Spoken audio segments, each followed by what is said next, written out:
Hello guys, Ricardo here.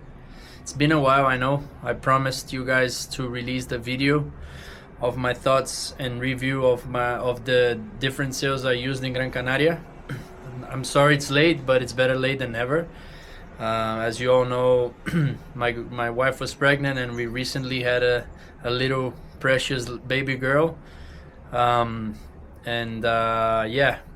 just to clarify, the support that Neilpryde had with me in Gran Canaria has nothing to do with this video. This is something I'm doing on my personal side, and this is actually one of the reasons why it took me a while to do it, so you wouldn't connect the relation that I had with them in Pozo with my thoughts of the sails. I normally don't like to do this, but as I promised, I think it could be interesting for a few people. And yeah, I hope you guys like it. Please make sure you subscribe to my channel, not only for these kind of things, but I'll be trying to upload as much information and as much videos as I can. Yeah, still trying to find a sponsor for next year to do the full tour, but hope you like it. The first sail that I took was a Severne S-1, the non-pro version. I thought that sail felt really light on, let's say, weight in grams, but I thought it was a bit too soft for my kind of sailing. I thought it was a very slow, very slow sail, but it was very easy to control in the hand. It had a lot of maneuverability. I think that sail for onshore or high wind conditions is not the greatest, but I think that sail, I haven't tried it yet, but I think that sail is going to work really well on down the line conditions like at Hoquipa. For rotational moves, I think it was quite difficult. At least, you know, normally it takes a while to get used to rotation, especially for the double forward moves, but from the hour or an hour and a half that I sailed with it, it didn't feel very good for rotational moves. Not my favorite sail for onshore or strong wind conditions, but I do think that it has a lot of potential on down the line wave sailing, which like Hoquipa, Cabo Verde, or maybe it was also built for lighter people like Jager Stone, which is not super heavy. So I think, yeah, I think it could work better for lighter people. The second sail that I took was the Severne Blade, the non-pro version. I thought it was faster than the S1, but I still felt it very soft. It also felt really light on the hands, light on weight as well. But for the double forwards or the rotation maneuvers was better than the S1. Still not my favorite, but again, you know, sometimes it takes a while for you to get used to something, especially the double forward moves or push loop forwards, which is the moves that we are looking, you know, to have the best performance at, especially for competition. I thought it was very easy to control compared to the S1. It has very good maneuverability, but I didn't think it had the power that 5 batten sail normally have. You can see that it works better for heavier people like Philip. I think he's like between 90 and 100 kilos, so that sail is obviously designed for him. But you know, it's not my favorite sail compared to the other ones that I tried. After the Blade, I tried the Duotone SLS Hero. Yes, I did think it's a very light sail, possibly the lightest one that I've tried. Very good on maneuverability. It has a really big range, like you could go on a smaller sail, and this is something that I really liked about it. For the double forward moves, I didn't get used to it for the short time I sailed. I did very good rotations. I remember Mark Paret told me when he was at Duotone that is possibly the best sail that he had for double forward rotations. I did remember that he had problems with the push loop forward rotations, and to me it felt really good for push loop forward rotations.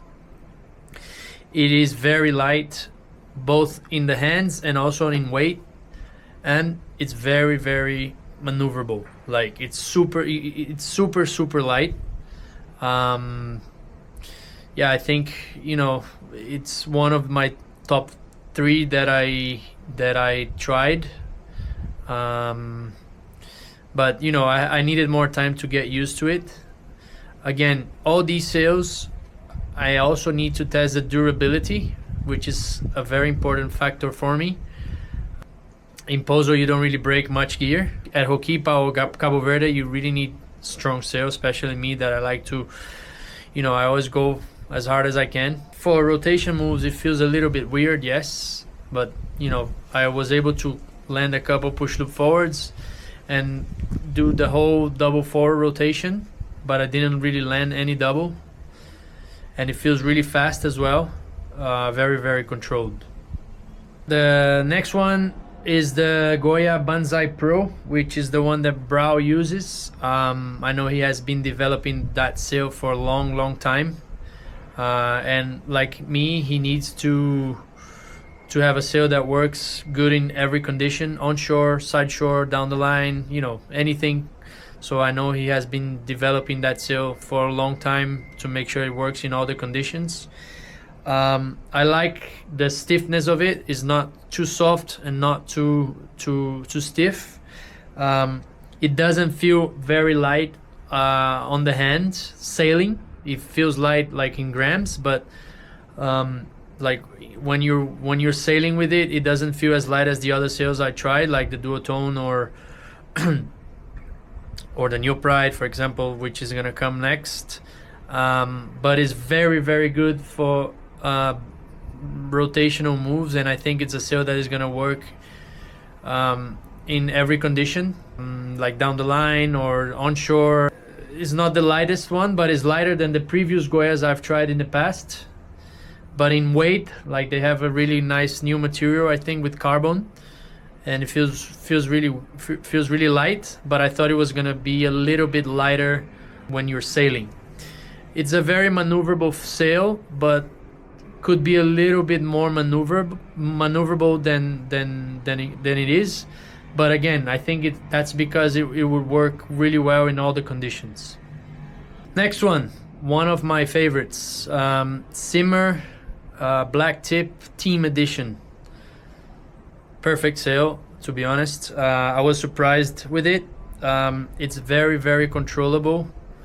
It's not as light as other sails. It's not as light as the Duotone, but I really think it works well in all the conditions. It has the perfect softness for me, not so stiff, not so soft. I loved it for rotational moves and for for riding. I thought it was very, very good, very maneuverable, and I think it has a perfect power location. Like I think not so much in the back, not so much in the front, and yeah, I think it's in my top 2 or 3 favorite sails that I tried. The next one is the Gaastra Manic HD. I'm sorry, but I was disappointed with the performance of that sail. I thought it was slow. It had no power. It was always drifting downwind.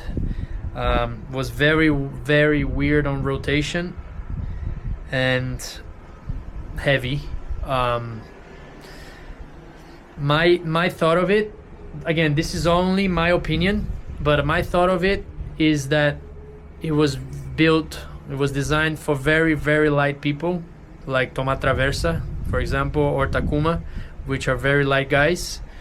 I was also told from Tomás that the non-HD version is much better than the HD, but I only had the chance to try the HD. But to be honest, nothing personal, but I thought it was probably one of the the worst sails that I've tried in general. I don't know if it was badly tuned, which is very important as well for everyone to think about it. All the sails that I'm mentioning, and every sail have to be properly rigged with the right masts. But honestly, I thought it was very slow and was drifting downwind, was heavy in the hand, was weird for rotations. I don't know, this is just my opinion, and I was kind of expecting something a little bit better. But again, I'm not a super light guy, and I think maybe that sail was designed for lighter guys. Next one, and the last one, the Neilpryde Combat Fuse. I just want to clarify, I was supported by Neilpryde for the event in Pozo, but my thought of this review has nothing to do with my support that I had for Pozo. This is my opinion. Again, that's one of the reasons why I kind of took a long time to make this video. I wanted to have some time after the event, but it's probably my favorite sail. I'm not sure if it's because I'm used to have Neilpryde on back in the days when I was sponsored, and I love to work with Robert.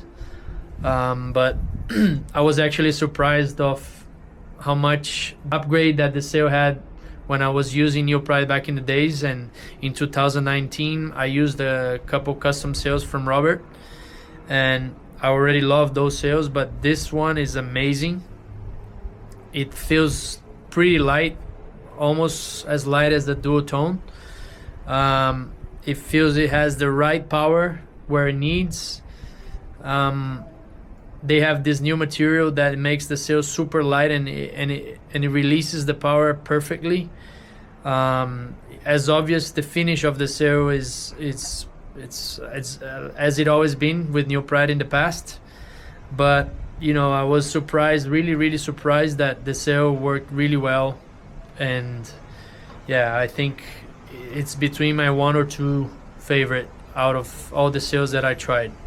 I think it's the top 2 is between the Simmer and the Neilpryde, but I think the Neilpryde is winning, because I'm surprised with how the sail feels so much different than what it used to feel in the past, which was already great. Yeah, it has the perfect power. You can use smaller sails as well, and you can, if the wind drops a little bit, you still have enough power to keep on going.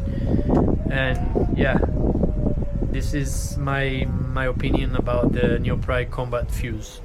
Well guys, I hope you like this video. I'm not sure if this is the right way to do it. Like, you know, I'm not really used to give reviews, as I've been always using one sail since you have a contract, and this time I was free, so I was able to do this. And I know for a lot of people it's an important thing. Again, this is only my personal opinion. I'm not saying go buy this or don't buy that. It's just my personal opinion. And you know, I hope you like it. And yeah, I think some people will like it. Some people will say, nah, Ricardo is a different level. He has a different type of sailing than regular people. But you know, I just felt like there could be something interested, and I think no really pro has done this in the past. And I really hope you like it. Make sure you subscribe to my channel. If this video is successful, I'm gonna try to keep doing stuff like this. I'm still looking for a sponsor for next year. Hopefully come back on the tour again, have a full year on tour, and fight for that world title that I've wanted so much. But again, thank you very much everyone that has been always supporting me, and yeah, always pushing me to do better. And now I'm a father, and yeah, I'm looking forward to have a nice sponsor for next year, and hopefully see you all in the water soon. Thank you. Oh, by the way, the back is the city of Caracas in Venezuela. Look how beautiful it is.